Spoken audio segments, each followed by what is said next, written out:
On est avec Juliette qui nous a appelé au 32-16 depuis Pessac en Gironde. Bonjour Juliette. Bonjour à tous. Bonjour, Alors Juliette voulait revenir sur notre débat. Vous êtes chargée de recrutement dans l'intérim, tiens justement.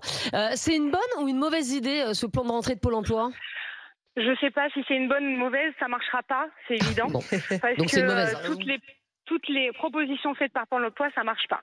Oui. Donc clairement aujourd'hui, il n'y a pas de personnel. Aujourd'hui, les gens n'ont pas envie d'aller travailler. Je suis désolée de le dire, mais on passe notre journée à faire du phoning, à appeler les gens, à leur proposer des missions, à leur proposer même des formations rémunérées qui leur apportent derrière de l'intérim et ensuite un CDI, et on ne trouve pas de personnel. Et ça, c'est la réalité d'aujourd'hui.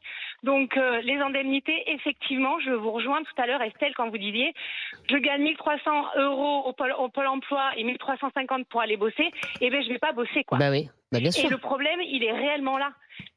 Mais aujourd'hui, les gens, ils n'ont pas envie d'aller travailler. Moi, ça fait 15 ans que je fais de l'intérim et je peux vous assurer que ça va en descendant, quoi. Ça va en descendant. Il n'y a plus de respect de personne. Mais Juliette, c'est un problème de salaire uniquement, ou c'est un problème que, en fait, vos offres d'emploi, elles sont dans des métiers difficiles? C'est un problème de motivation.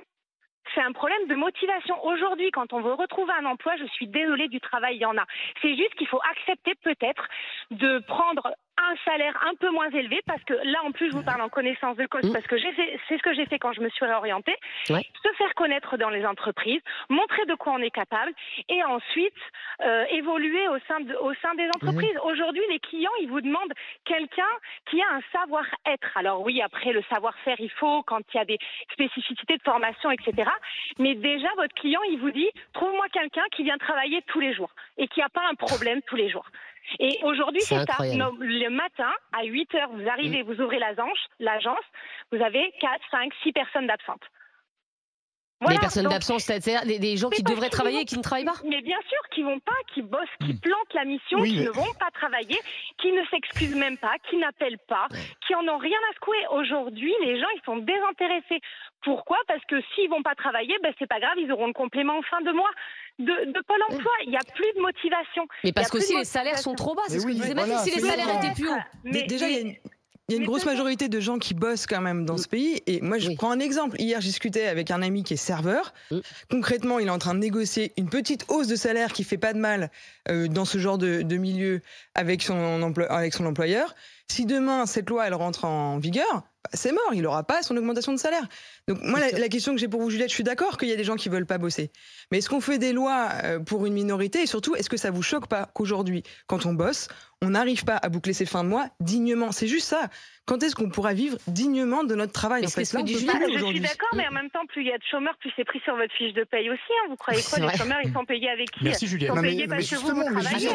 Donc à un moment, moi, ça me saoule de me lever le matin et de venir bosser pour ceux qui sont encore au lit, quoi. Oui, mais Juliette, vous ne vous dites pas que justement en augmentant, parce que vous ciblez le point de la motivation. Moi, j'ai vraiment envie de vous dire la motivation monétaire. Si aujourd'hui les gens ne sont pas motivés pour retrouver un emploi et préfèrent, comme vous le dites, alors que, rappelons-le, c'est dégressif, mais si vous le pensez comme ça, très bien, qu'ils préfèrent toucher les allocations de Pôle emploi, il y a bien une problématique de salaire, de pouvoir d'achat. Aujourd'hui, ou alors les gens... c'est que Pôle emploi donne trop. En fait, c'est soit il faut monter les salaires, soit... Et de la même manière, Juliette précise que j'en ai marre de payer pour les chômeurs. Et je suis entièrement d'accord avec vous, Juliette. On en a marre de payer pour les chômeurs. Mais si vous augmentez les salaires, vous soutenez la consommation, vous soutenez le pouvoir d'achat, vous soutenez la relance économique, vous soutenez la production. Aujourd'hui, qui peut augmenter? Mais tous les pays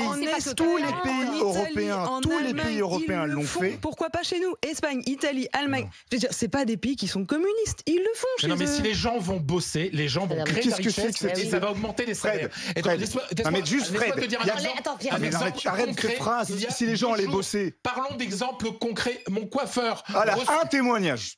Ben oui, mais excuse-moi. Il y a 67 millions de Français. Un témoignage direct. Pas des chiffres. Ah oui, les faits, c'est pas... Comme ça. Mais vous avez un coiffeur? Oui. Je l'ai fait pour faire quoi?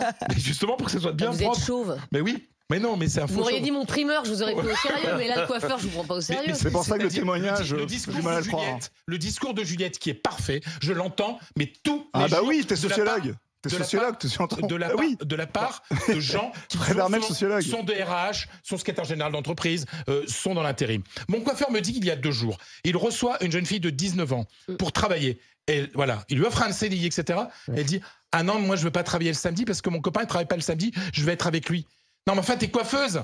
C'est le samedi qu'on travaille. Donc la fille, elle est au chômage parce que coiffeuse, elle veut pas travailler le samedi. Et des exemples comme ça, ce sont des milliers et des milliers. Et je suis tout à fait d'accord avec ce que vient de dire Juliette.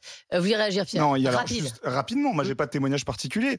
La DARES, chiffre officiel, 350 000 emplois vacants. Oui. D'accord, 2,9 millions de chômeurs. Donc le délire de dire si on veut travailler, on peut travailler, aller travailler les chômeurs fainéants, c'est n'importe quoi. Point final. Tu peux déjà pourvoir les 350 000 emplois. De témoignage d'un primeur, d'un coiffeur particulier. Moi, j'ai pas raisonné à partir de témoignages, je raisonne à partir de faits. Faits d'ARES, 350 000. Toi, tu raisonnes par rapport à des chiffres. 350 000. Je raisonne par rapport à la vie. Oui, à partir. Et elle me parle beaucoup plus. Taisez-vous tous les deux.